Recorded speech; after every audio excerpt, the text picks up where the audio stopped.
Olá, gente, bom dia. Eu sou a Maria Eduarda e hoje a gente vai falar um pouquinho sobre a influência do corante Nanquim nas propriedades ópticas analisadas em fantoma de tecido humano. Nesse trabalho foi orientado pelo professor Adam e ele foi realizado aqui no Instituto de Física, mesmo pela UFO. Bom, tecnologias ópticas são usadas em toda a extensão do diagnóstico médico, desde testes em laboratório até imagens de procedimentos intraoperatórios. Este tipo de imagem permite a visualização em tempo real de tecido e de células em altas resoluções espaciais. E utiliza equipamentos relativamente baratos e portáteis, especialmente quando comparados a tecnologias como as utilizadas em tomografia computadorizada e ressonância magnética. Por isso, essa modalidade tem sido cada vez mais usada para diagnósticos clínicos como a endoscopia e a tomografia de coerência óptica. Isso se dá por causa da sua alta resolução e por ser uma técnica não invasiva. Esse trabalho objetiva analisar e caracterizar as propriedades, as matrizes de corantes utilizados para a produção de fantomas, para que haja um aprimoramento dos estudos das imagens e que se torne possível diagnósticos ainda mais rápidos e não invasivos para futuramente auxiliar profissionais da área clínica quanto ao tratamento e prevenções. Nesse trabalho, a gente vai falar especificamente sobre a fabricação de fantoma de pele, processamento de imagem usando a esfera integradora para caracterização, processamento de imagem usando domínio de frequência espacial, o SFGI, e estudar e analisar as técnicas de SFGI juntamente com o modelo de propagação da luz baseados em teorias de difusão da luz. Também a validação do SFGI para realizar diagnóstico óptico. Bom, o desenvolvimento de todos os sistemas de diagnóstico por imagem e a maioria das intervenções fisioterapêuticas tem exigido o uso de objetos que simulam tecidos para imitar as propriedades dos tecidos humanos ou dos animais. Esses objetos são chamados de fantomas, e a escolha de sua composição varia de acordo com a função e necessidade. Além de sua matriz composição, também se faz necessário o uso de corantes que imitam as propriedades ópticas do tecido humano. Nesse trabalho, os corantes utilizados foram dióxido de titânio e nanquim. O dióxido de titânio para imitar as propriedades que espalham a luz no tecido humano, e o nanquim, o corante que imita a absorção da luz no tecido humano. E para a produção desses fantomas foi utilizado como base o silicone, também conhecido como PMDS. Ele foi escolhido por ter um índice de refração próximo ao da pele e por não ser muito caro também. Ao todo, em laboratório, foi fabricado 36 fantomas. Mas o estudado em questão serão apenas os F12, F22, F32 e F42. Eles possuem uma quantidade fixa de dióxido de titânio e uma quantidade variada de nanquim. Já que a gente vai estudar o espectro, tanto de absorção como de espalhamento, essa é o jeito ideal de observar o comportamento do nanquim em ambos os espectros. Bom, e como será usada duas técnicas de análise de imagem, a primeira forma foi usada para fazer os fantomas analisados pela esfera integradora. São formas pequenas, né? E a figura 2 mostra os fantomas de forma grande, que serão analisados pelo SFGI. Bom, a esfera integradora é usada para caracterizar as propriedades ópticas de materiais. Seu design permite a medição da refletância em direções hemisféricas e suas características permitem que a luz incidente seja uniformemente distribuída. Em laboratório, as técnicas de posicionamento utilizadas foram representadas pela figura 3. Por A, a gente consegue calcular a transmitância total, e B, mostra como se calcula a refletância difusa. E o aparato experimental da esfera integradora em si se compõe pela fonte luminosa, pelo espectrômetro e pela própria esfera em si. Bom, A imagem do domínio de frequência espacial consiste em projetar um padrão de luz bidimensional e analisar o efeito do espalhamento e absorção múltiplos sobre a amplitude do padrão refletido ou transmitido em função do padrão de frequência. As múltiplas dispersões e absorções no meio causará uma diminuição na amplitude da projeção da onda senoidal.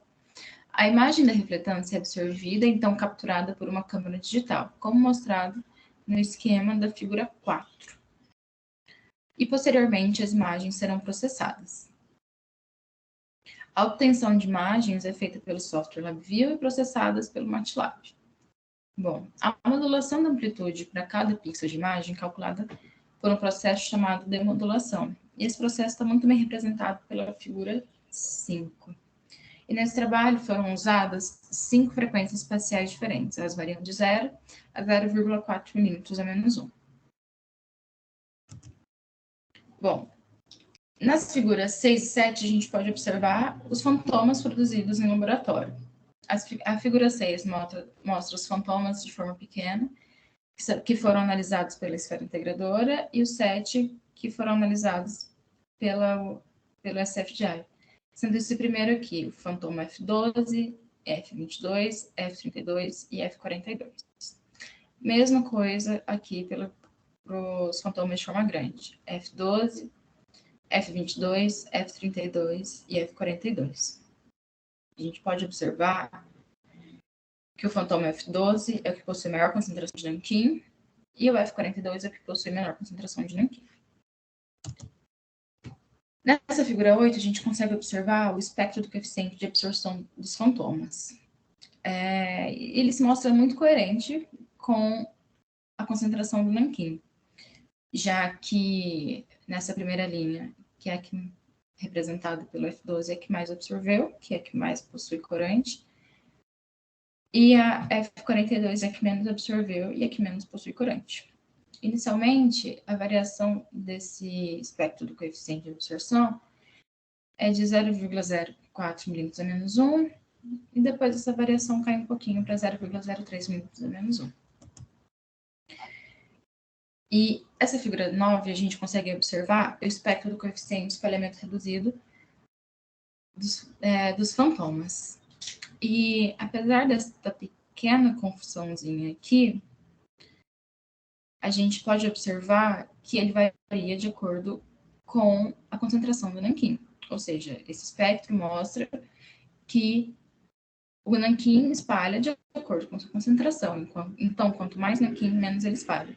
Essa confusãozinha aqui pode se dar por causa de um acidente de laboratório em que o F42 teve que ser produzido algumas vezes. Então, ele foi feito numa leva de produção diferente dos outros fantomas. E talvez isso tenha atrapalhado um pouquinho a obtenção dos resultados. Mas, apesar disso aqui, a variação se torna praticamente a mesma em todo o espectro, que é de 0,03 milímetros a menos 1. Já nas figuras 10, 11, 12 e 13, a gente consegue observar as imagens obtidas pelo domínio de frequência espacial. As primeiras se mostrou na mesma configuração da dos fantomas. F12 é que tem mais corante nanquim e F42 possui menos corante nanquim.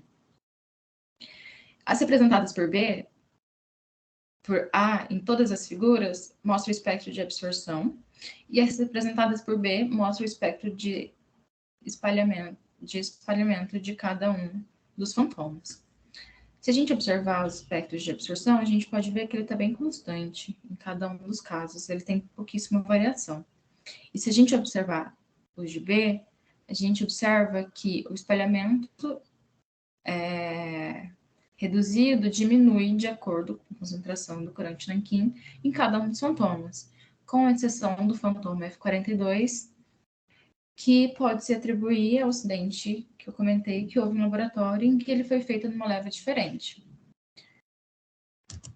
E com isso, a gente pode observar que os fantomas produzidos, por não serem uma mistura homogênea e não apresentarem propriedades iguais em todos os pontos, formam um aglomerado de partículas. E isso pode atrapalhar a nossa obtenção de resultados. Por isso, não se mostrou ser a mistura ideal para a produção de fantomas, que possuem o objetivo de estudar a trajetória da luz no tecido humano. e foi observado um grande grau de espalhamento do nanquim utilizado. Para resolver esse problema, seria necessário ou não usar o agente espalhador, que é o dióxido de titânio, utilizar apenas o nanquim e estudar como seria o comportamento desse nanquim, somente em diferentes concentrações, ou pegar esse nanquim utilizado e deixar ele, submeter ele a um processo de ultrassom para que haja uma quebra de moléculas, para que haja um fantoma melhor, um pouco mais próximo do homogêneo. Ou então mudar a marca do nanquim, utilizar outro, para ver se os resultados se mostram mais perto dos esperados. E com isso, a gente pode observar que os resultados obtidos pelo SFDI são sim validáveis, já que são bem coerentes com os resultados obtidos pela esfera integradora. E bom, esse foi meu trabalho, essas aqui são as referências utilizadas nele, e muito obrigada a todos que puderam comparecer aqui hoje.